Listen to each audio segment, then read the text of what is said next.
Good morning friends. આપણે last લેક્ચરની અંદર વાત કરી તો પિરિયોડિક ટેબલમાં દરેક તત્વ જે છે એની પોઝિશન એના વિશેની બધી વાત કરી, બરાબર. આવર્ત કોષ્ટક આખું આપણે જોયું. વિભાગની અંદર હતા લાસ્ટ વિડીયોમાં. એસ વિભાગ આપણે ખબર છે કે એસ વિભાગના તત્વો આલ્કલી સમૂહ જે છે કહેવાય, સમૂહ નંબર 1. સમૂહ નંબર 2 આલ્કલાઇન અર્થ મેટલ કહેવાય, જેની અંદર ઇલેક્ટ્રોન રચના NS1 અને NS2. સમૂહ 1 માટે જોવા જાવ તો NS1 આવે, સમૂહ નંબર 2 માટે NS2 ઇલેક્ટ્રોન રચના જે છે કહી શકાય. તો વિભાગ ખાસ ધ્યાન રાખવાના કે રિએક્ટિવિટી આખા પિરિયોડિક ટેબલની અંદર તમે જુઓ તો પ્રતિક્રિયાત્મકતા સમૂહ નંબર 1 અને સમૂહ નંબર 2 એની સૌથી વધારે હોય. એક્ઝામની અંદર, બોર્ડની એક્ઝામમાં ક્વેશ્ચન પૂછી શકે MCQની અંદર કે સમૂહ નંબર 1 અને 2 માટે પ્રતિક્રિયાત્મકતાનું મૂલ્ય કેવું હોય છે, તો વધારે હોય છે. અને હજી એની અંદર જો તમે કમ્પેરિઝન કરવા જાઓ તો સમૂહ 1ની પ્રતિક્રિયાત્મકતા જે છે સમૂહ 2 કરતાં કેવી હશે, તો કે વધારે હશે. શું કામ? તો કે ભાઈ એની અંદર એક જ ઇલેક્ટ્રોન, બાહ્યતમ કક્ષામાં એક ઇલેક્ટ્રોન છે, તો એક ઇલેક્ટ્રોન ઇઝીલી શું કરશે, એ લૂઝ કરશે. ઇલેક્ટ્રોન લૂઝ કરીને કેવો આયન જે છે, પોઝિટિવ ચાર્જ આયન જે છે ફોર્મ કરશે, ધન આયન બનાવી શકશે. સોડિયમ છે, પોટેશિયમ છે, રૂબિડિયમ છે, સીઝિયમ છે, લિથિયમ છે, બરાબર. આયનીકરણ એન્થાલ્પી નું મૂલ્ય સમૂહ 1 અને 2 માટે કેવું હોય છે, તો કે આયનીકરણ એન્થાલ્પીનું મૂલ્ય ઓછું હોય છે, કારણ કે બાહ્યતમ કક્ષામાં એક ઇલેક્ટ્રોન છે, તો ઇલેક્ટ્રોનને લૂઝ કરવા માટે, ગુમાવવા માટે જે એનર્જીની રિક્વાયરમેન્ટ જરૂર પડશે, એ એનર્જી જે છે એ કેવી હશે, તો કે ઓછી હશે. આયનીકરણ એન્થાલ્પી ઉપરથી હું તમને એક નીટનો 4 માર્ક્સનો ક્વેશ્ચન સમજાવું. આયનીકરણ એન્થાલ્પી આપણે તમને ખબર હોય, પહેલાં આપણે એની વાત કરી, પછી આપણે આપણા વિડીયો લેક્ચરની અંદર આગળ વધી. પણ એક ક્વેશ્ચન તમને પહેલાં કહી દઉં કે જે 4 માર્કમાં નીટની એક્ઝામમાં ક્વેશ્ચન પૂછાણો હતો. આવી રીતના કંઈક હતું કે ભાઈ નીચેનામાંથી કયું વિધાન સાચું છે. એક આવો ઓપ્શન હતો, IE1 greater than IE2 greater than IE3, બરાબર. બીજો એક ઓપ્શન આવી રીતના હતો, IE1 less than IE2 less than IE3. એક ઓપ્શન આવો હતો, IE1 is equal to IE2 ને ઇઝ ઇક્વલ ટુ IE3. અને એક ઓપ્શન આવી રીતના હતો, IE1 is not equal to IE2 is equal to IE3. Option આવા 4 અલગ અલગ ઓપ્શન હતા. અને એ ઓપ્શન કહી દો, અને બી ઓપ્શન કહી દો, અને સી હતો, અને ડી નામ આપી દો. કયું વિધાન સાચું છે? આ બધા વિધાન છે, આ વિધાનોમાંથી કયું વિધાન સાચું છે, બરાબર. 4 માર્ક્સની અંદર નીટની એક્ઝામમાં ક્વેશ્ચન જે છે આ પૂછાયેલા. તો હવે જો પહેલી વસ્તુ સાહેબ એમ થાય કે સાહેબ આ બધું તમે શું લખ્યું છે, પહેલાં તો એ તમને જાણકારી આપી દઉં. IE1 અને IE2 એનો મતલબ શું થાય? આયોનાઇઝેશન એન્થાલ્પીની વાત કરેલી છે. IE1 એટલે આયોનાઇઝેશન એન્થાલ્પી જો 3 ટાઈપની હોય. આયોનાઇઝેશન એન્થાલ્પી જે છે મુખ્ય એના ટાઈપ કેટલા હોય? 3 હોય. IE1 નો થાય પ્રાથમિક આયનીકરણ એન્થાલ્પી, IE2 નો મતલબ થાય દ્વિતીય આયનીકરણ એન્થાલ્પી, અને IE3 નો મતલબ એવો થાય તૃતીય આયનીકરણ એન્થાલ્પી. જો પહેલી વસ્તુ એ કે IE1 અહીંયા આપણે લખી IE1, અથવા તો એને તમે ડેલ્ટા H1 પણ કહી શકો. એનો મતલબ એવો થાય કે એક ઇલેક્ટ્રોન ગુમાવવા માટે આપવી પડતી ઉર્જા એને શું કહેવાય?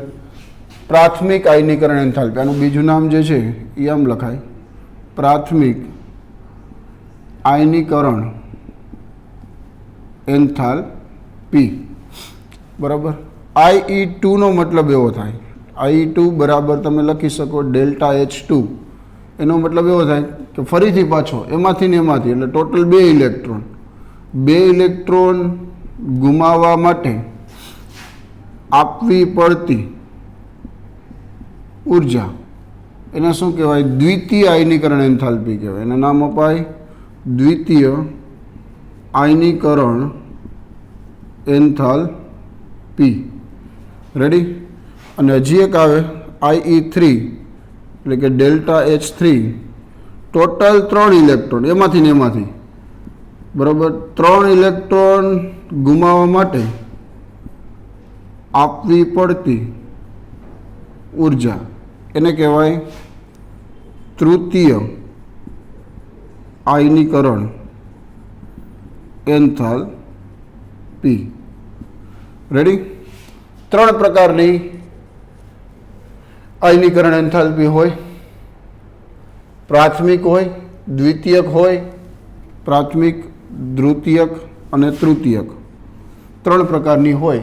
તો તમને એક ઉદાહરણ આપું. દાખલા તરીકે હું એમ કહું કે ભાઈ Al+3 છે, Al+3, બરાબર, Al છે, Al+3 હોય, એક ઇલેક્ટ્રોન ગુમાવે તો શું થાય?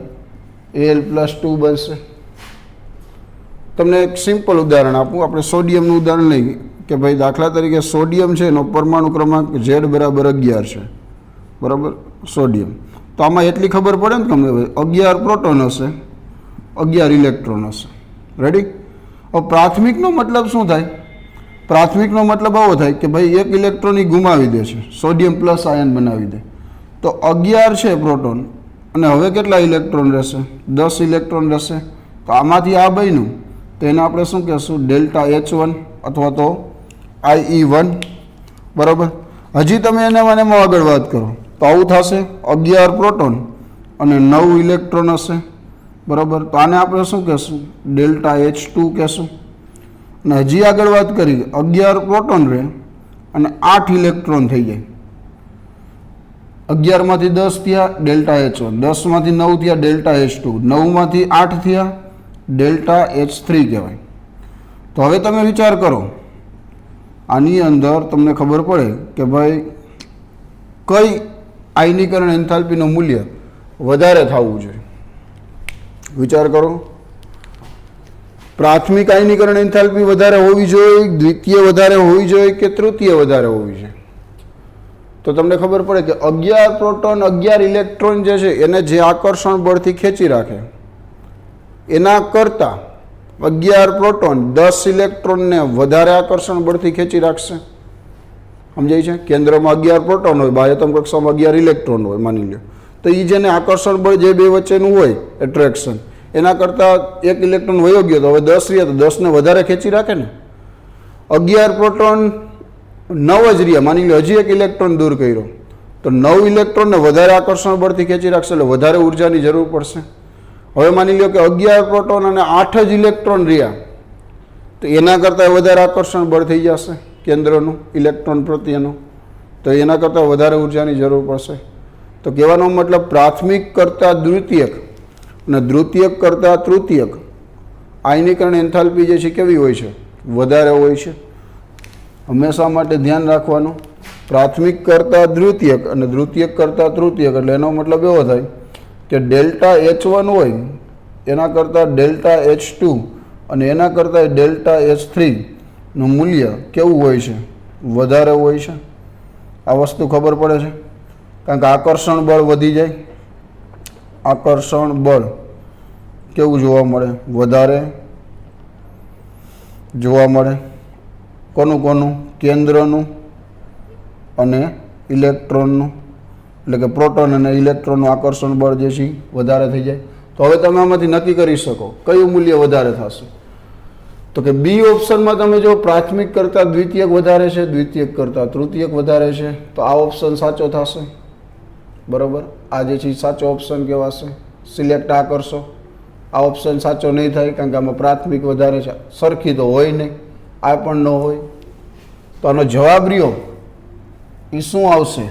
તો કે આનો જવાબ જે છે હંમેશા માટે IE1 એના કરતાં IE2 એના કરતાં IE3 નું મૂલ્ય કેવું હોય છે?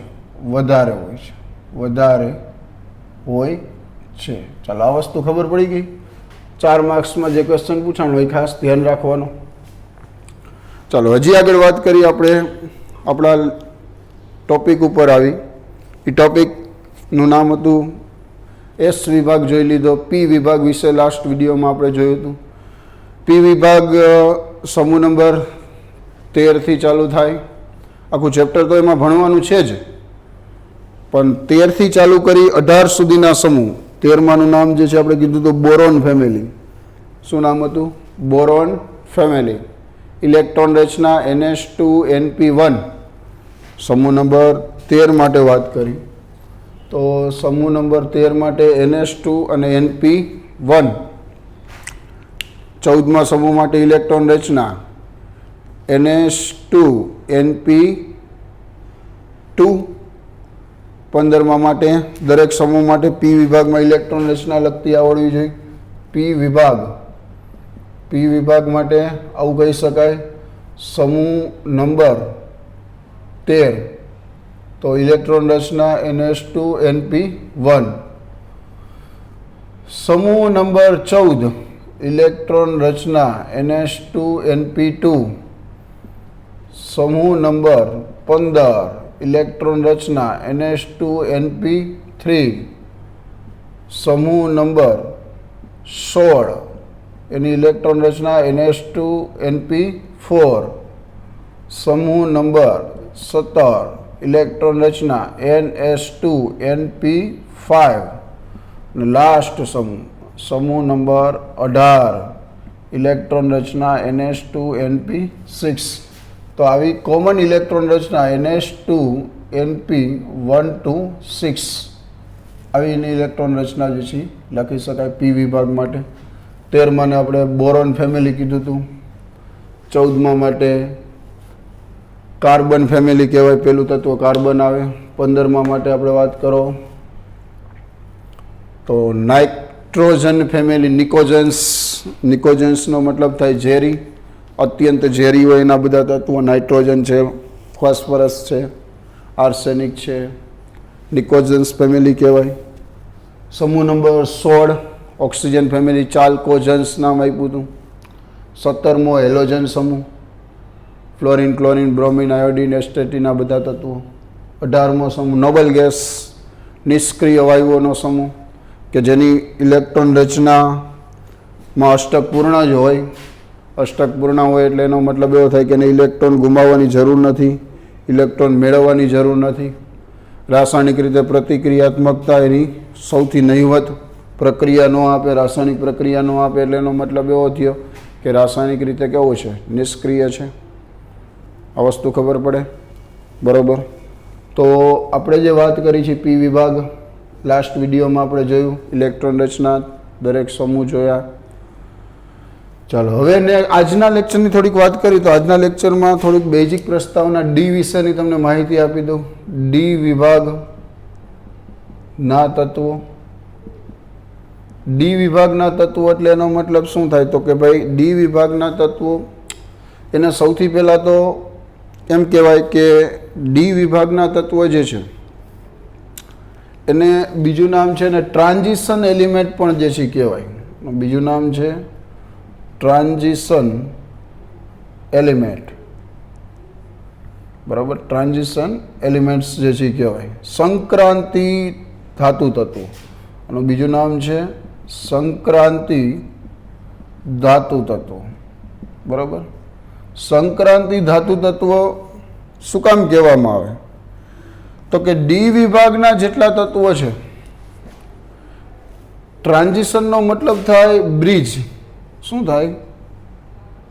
બ્રિજ. એટલે એનો મતલબ એવો થયો કે બ્રિજ એટલે અહીંયા શું છે? તો કે અહીંયા એનો મતલબ એવો કરવામાં આવે છે કે તમે પિરિયોડિક ટેબલ જુઓ, આવર્ત કોષ્ટક જુઓ, તો આવર્ત કોષ્ટકની અંદર આવું કંઈક જોવા મળે તમને. અહીંયા સૌથી પહેલાં 2 બિલ્ડિંગ એસ બ્લોકની હોય, ત્યાર પછી અહીંયા વચમાં ડીના બધા એલિમેન્ટ જે છે એ આવે, બરાબર. આ ડી બ્લોક છે, આ છે એસ છે, અહીંયા વળી પાછી પી જે છે એની બિલ્ડિંગ જોવા મળે 13 થી 18, આ પી વિભાગ છે. ને નીચે આવી રીતના કંઈક તમને 2 અલગ અલગ લાઈન એફ વિભાગ જોવા મળે. તો તમે જોઈ શકો કે આઈએસ વિભાગની અંદર સમૂહ પહેલો અને બીજો, આ 3 થી 12, આ 13 થી 18 આવી રીતના કંઈક હોય છે. તો બ્રિજ એટલે આ એસ વિભાગ અને પી વિભાગ એ બેની વચ્ચે ડી બ્લોકના એલિમેન્ટ શું કરે છે? એ બેને જોડવાનું કામ કરે છે ને. એસ અને પીને જોડવાનું કામ કોણ કરે? ડી વિભાગ. તો બ્રિજ તરીકે કામ કરે છે. બ્રિજ તરીકે કામ કરે એટલા માટેને શું કહેવાય? ટ્રાન્ઝિશન મેટલ કહેવાય. તો આનું કારણ આવું લખી શકાય કે ભાઈ એસ વિભાગ અને પી વિભાગની વચ્ચે, એસ વિભાગ અને પી વિભાગની વચ્ચે ડી વિભાગના તત્વો આવેલા હોવાથી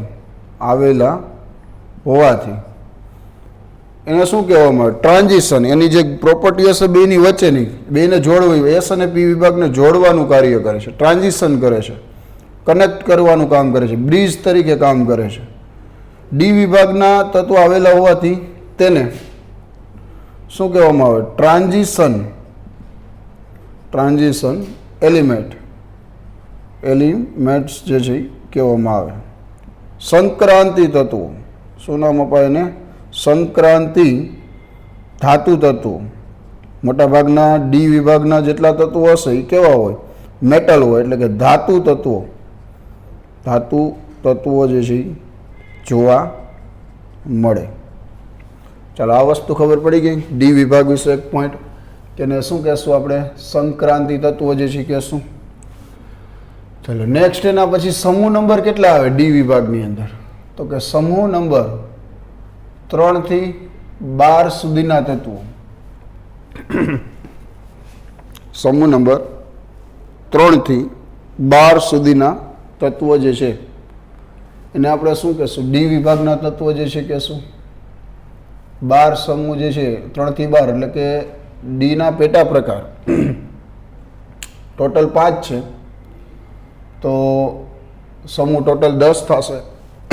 3, 4, 5, 6, 7, 8, 9, 10, 11 ને 12. ડીના પેટા પ્રકાર યાદ રાખશો તમે, બરાબર. સમૂહ નંબર 3 થી 12 ડી વિભાગમાં સમાવેશ કરાય. ડીના પેટા પ્રકાર યાદ રાખી લ્યો. એક ડી કક્ષક જે છે, ડી કક્ષકના પેટા પ્રકાર કયા કયા છે? 5 છે. લખી દઉં છું, દર વખતે યાદ રાખશો 11, 12 સાયન્સ પૂરતા. ડી જે છે એના પેટા પ્રકાર કેટલા છે? તો કે 5 પેટા પ્રકાર. DXY, DYZ, DZX અને DX² - Y² અને DZ². 5 પેટા પ્રકાર છે. ટોટલ ઇલેક્ટ્રોન કેટલા સમાઈ શકે? એક કક્ષામાં 2, એટલે ટોટલ ઇલેક્ટ્રોન કેટલા થાય? 10 ઇલેક્ટ્રોન સમાઈ શકશે, બરાબર. ડી જે છે એના પેટા પ્રકાર લખી દઉં છું. 12th 11 12 સાયન્સ પૂરતા આ વસ્તુ યાદ રાખજો. DXY, બીજી એક આવે DYZ, DZX, DX² - Y² અને DZ². ટોટલ ઇલેક્ટ્રોન જો તો 10 ઇલેક્ટ્રોન સમાઈ શકે. 10 ઇલેક્ટ્રોન સમાઈ શકે એટલે ગ્રુપ, સમૂહ ટોટલ એમાં કેટલા હોય? 10 હોય. ડી કક્ષકોના પેટા પ્રકાર. ઇલેક્ટ્રોન રચનાની વાત કરી દઈ. ઇલેક્ટ્રોન રચના જે છે ડી વિભાગની આવી કંઈક જોવા મળે છે. N-1 ડી 1 to 10 10 ઇલેક્ટ્રોન અને NS 1 અથવા 2 આવું લખાય, 1 અથવા 2. આ ડી વિભાગની જનરલ ઇલેક્ટ્રોનિક કન્ફિગ્યુરેશન. N બરાબર 4, 5, 6 અને 7 આવું લખાય. તો હવે તમે જુઓ, આમાં મેં શું લખ્યું છે કે ભાઈ 4 મૂકો માની લો તો 4 મૂકો એટલે કઈ ઓર્બિટ ચાલુ થાય 3D આવે ને 4 - 1 એટલે 3D અને ns એટલે 4s આવું આવે 3D અને 4s 1 અથવા 2 શું કામ લખ્યું છે 3D 4s માં તમને ખબર છે પહેલા 2 ઇલેક્ટ્રોન પછી 3D1 3D2 3D3 3D4 3D5 એમ કરતા કરતા કરતા તમે જુઓ છો તો 3D10 સુધી આવે 4s2 તો કોમન જ હોય બધામાં સ્કેનેડિયમ હોય માની લો સ્કેનેડિયમ Z બરાબર 21 નંબરનું તત્વ છે તો એની ઇલેક્ટ્રોન રચના આમ લખાય આર્ગોન 18 ને 2 20 4s2 અને 3D1 21 પછી 22 નંબરની લખવી હોય તો આર્ગોન 18 ને 2 20 20 ને 3D2 સ્કેનેડિયમ ટિટેનિયમ વેનેડિયમ આ રીતના લખાય પણ મેં અહીંયા લખ્યું છે 1 અથવા 2 તો કે આની અંદર તમારે 2 એલિમેન્ટ યાદ રાખવાના છે 2 કયા એલિમેન્ટ એની વાત કરી તો કે આની અંદર 2 એલિમેન્ટમાં એક Z બરાબર 24 નંબરનું તત્વ પેલું લખાય Z બરાબર 24 નંબરનું તત્વ એનું નામ છે Cr ક્રોમિયમ ક્રોમિયમની ઇલેક્ટ્રોન રચના તમે જોવા જાઓ ને તો આવી રીતના કંઈક હોવી જોઈએ આર્ગોન 18 ને 2 20 20 ને 3D4 આવી રીતના ઇલેક્ટ્રોન રચના હોવી જોઈએ Z બરાબર 24 માટે બરાબર પણ થાય છે શું તો કે તો જે છે આવું કંઈક થાય જો માની લો ડી ના પેટા પ્રકાર કેટલા છે તો કે 5 2 3 4 અને 5 અને 4s માં 2 ઇલેક્ટ્રોન બરાબર આમાં 4 1 2 3 ને 4 આવું હોવું જોઈએ ખરેખર આવી રીતના ઇલેક્ટ્રોન રચના હોવી જોઈએ પણ થાય છે શું તો કે આ 4s નો ઇલેક્ટ્રોન ડી માં વયો જાય આમાંથી આમાં ગતિ કરીને વયો જાય બરાબર એટલે આમ થઈ જશે 3D5 થઈ જશે શું કામ આવું થાય છે એનું કારણ તમને કહું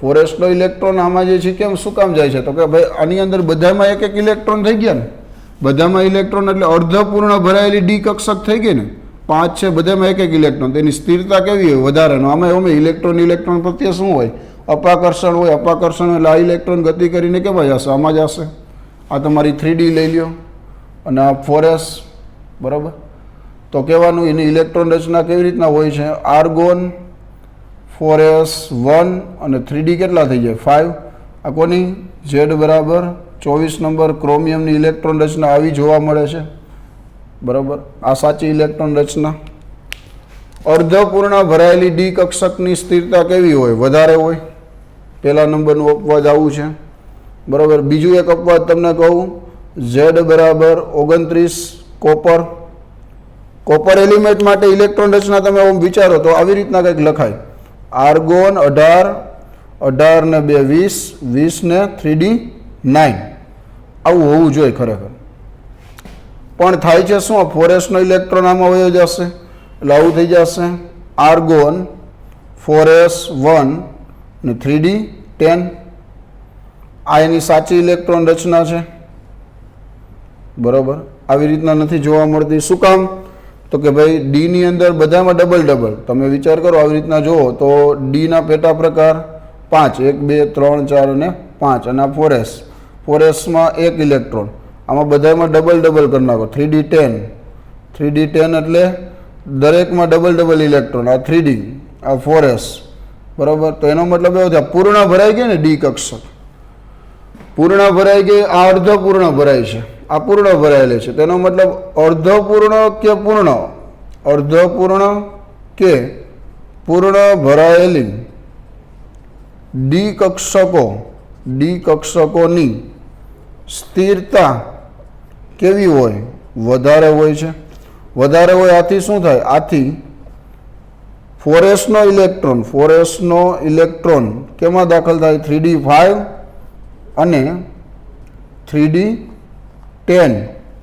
3D5 અને 3D10 જે છે ઇલેક્ટ્રોન રચના જે છે જોવા મળે ચાલો આ વસ્તુ ખબર પડી ગઈ બે કયા એલિમેન્ટ માટે ક્રોમિયમ અને કોપર આ બે માટે તમારે ખાસ ધ્યાન રાખવાનું છે ક્રોમિયમ અને કોપર માટે એટલા માટે આપણે શું લખ્યું છે NS1 અથવા 2 બાકી બધામાં 2 જ હોય આના પછી તમે 4s2 3D2 થાય 4s2 3d 3 થાય, આ બધી વસ્તુ બરાબર. પણ 1 કેમાં આવે તો કે બે અલગ અલગ, એક આ એલિમેન્ટ અને એક આ એલિમેન્ટ. ક્રોમિયમ અને કોપર બે અપવાદમાં આવે, ક્રોમિયમ અને કોપર.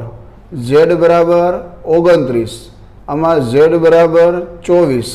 આ બે શું આવશે? અપવાદ. ઇલેક્ટ્રોન રચના એમાં શું હોય? 4sમાં એક ઇલેક્ટ્રોન જોવા મળે. આ વસ્તુ ખબર પડી ગઈ. તો સૌથી પહેલાં આપણે જે વાત કરી આજના લેક્ચરમાં, સૌથી પહેલાં એવું કીધું કે ભાઈ એક નીટનો ક્વેશ્ચન મેં તમને સમજાવ્યો કે ભાઈ પ્રાથમિક કરતાં દ્વિતીયક વધારે હોય, દ્વિતીયક કરતાં તૃતીયક આયનીકરણ એન્થાલ્પી વધારે હોય, કારણ કે નંબર ઓફ ઇલેક્ટ્રોન ઘટે, પ્રોટોન સેમ રહે છે. પ્રોટોન સેમ રહે એટલે ઇલેક્ટ્રોનનું આકર્ષણ બળ વધે છે. આકર્ષણ બળ વધે એટલે એનો મતલબ એવો થાય કે ઇલેક્ટ્રોનને દૂર કરવા માટે વધુને વધુ ઉર્જાની જરૂર પડશે. વધારે ને વધારે ઉર્જાની જરૂર પડે એટલે એનો મતલબ એવો થયો પ્રાથમિક કરતાં દ્વિતીયક. પ્રાથમિકનો મતલબ એવો થાય કે એક ઇલેક્ટ્રોન ગુમાવવા માટે આપવી પડતી ઉર્જા. દ્વિતીયકનો મતલબ એવો થાય કે બે ઇલેક્ટ્રોન ગુમાવવા માટે આપવી પડતી ઉર્જા. તૃતીયકનો મતલબ એવો થાય ટોટલ 3 ઇલેક્ટ્રોન ગુમાવવા માટે આપવી પડતી ઉર્જા. એમાંથી ઇલેક્ટ્રોન દૂર કરવાના. પછી મેં તમને પી વિભાગની જનરલ ઇલેક્ટ્રોનિક કન્ફિગ્યુરેશન NS2NP126 કીધું. 13મા માટે NS2NP1 કહેવાય, 14મા સમૂહ માટે NS2NP2 કહેવાય, 15મા માટે NS2NP3 કહેવાય, 16મા માટે NS2NP4 કહેવાય, 17મા માટે NS2NP5 કહેવાય અને 18મા માટે NS2NP6 કહેવાય. ડી વિભાગ માટે બેઝિક માહિતી તમને આપી કે ભાઈ એને ટ્રાન્ઝિશન એલિમેન્ટ કહેવાય. ટ્રાન્ઝિશનનો મતલબ એવો થાય છે બ્રિજ, કે ભાઈ એસ વિભાગ અને પી વિભાગની વચ્ચે વન ટાઈપ ઓફ બ્રિજ, બરાબર, બેની વચ્ચે બેને જોડવાનું, કનેક્શન કરવાનું કામ કરે છે, એટલા માટે એને ટ્રાન્ઝિશન એલિમેન્ટ કહેવામાં આવે છે. સંક્રાંતિ તત્વો મોટાભાગના ડી વિભાગના તત્વો મેટલ હોય, ધાતુ હોય છે. બીજો એક પોઈન્ટ એવો કીધો કે 3 થી 12 સમૂહ જે છે આમાં આવેલા હોય. 3 થી 12 ડી વિભાગમાં. ડીના પેટા પ્રકાર 5 હોય: DXY, DYZ, DZX, DX² -Y² ને DZ². ટોટલ એની અંદર 5 કક્ષાઓ. ડીના પેટા પ્રકાર 5. નંબર ઓફ ઇલેક્ટ્રોન કેટલા થાય? ટોટલ 10 થાય. ગ્રુપ કેટલા પડશે? તો કે 10. ઇલેક્ટ્રોન રચના લખી N-1 D 1 to 10 NS 1 અથવા 2. 1 શું કામ હોય છે? બધામાં NS2 પહેલાં 4sમાં જ ભરાય, પણ 1 ક્યાં આવે? તો કે બે એલિમેન્ટમાં. એક તો Z બરાબર 24 નંબરનું એલિમેન્ટ ક્રોમિયમ, બીજું એલિમેન્ટ Z બરાબર 29 નંબરનું એલિમેન્ટ કોપર. 24 નંબરનું એલિમેન્ટ જે છે ક્રોમિયમ, એની ઇલેક્ટ્રોન રચના ખરેખર આવી હોવી જોઈએ. આર્ગોન 18, 18 ને 4s2 18 ને 2 20, 20 ને 4 24, 3d4 હોવું જોઈએ. પણ 4s નો ઇલેક્ટ્રોન કેમાં વયો જાય? 3d માં વયો જાય એટલે 3d5 થઈ જાય, એટલે કે અર્ધપૂર્ણ ભરાઈ ગઈ. અને અર્ધપૂર્ણ ભરાયેલી દ્વિકક્ષકોની સ્થિરતા જે છે કેવી હોય? વધારે હોય. બધામાં એક એક ઇલેક્ટ્રોન હોય તો વધારે સરળ પડે. અને ઓમે આમાં ઇલેક્ટ્રોન વચ્ચે જુઓ તો અપાકર્ષણ થાય, એટલે ઇલેક્ટ્રોન ગતિ કરીને 3dમાં વયો જાય છે. કોપરમાં પણ એવું બને. ખરેખર હોવી જોઈએ કેવી રીતના? તો કે 18, 18 ને 2 20, 4s2 3d9, 29 નંબર એટલે 3d9 હોવું જોઈએ. પણ 4s નો ઇલેક્ટ્રોન કેમાં ગતિ કરીને જશે? 3dમાં. 3d10 થઈ જાય એટલે પૂર્ણ ભરાઈ ગઈ. અર્ધપૂર્ણ કે પૂર્ણ ભરાયેલી ડી કક્ષકોની સ્થિરતા, એટલે કે 3d5 અને 3d10 એની સ્થિરતા કેવી હશે? વધારે હશે, બરાબર. તો આ વસ્તુ ખબર પડી ગઈ. ક્રોમિયમ અને કોપર બે ઇલેક્ટ્રોન રચના અપવાદમાં આવશે, કારણ કે બેમાં 3d5 અને 3d10 આવે છે. તો આજના વિડીયોમાં આટલી વસ્તુ તમે તૈયાર કરશો.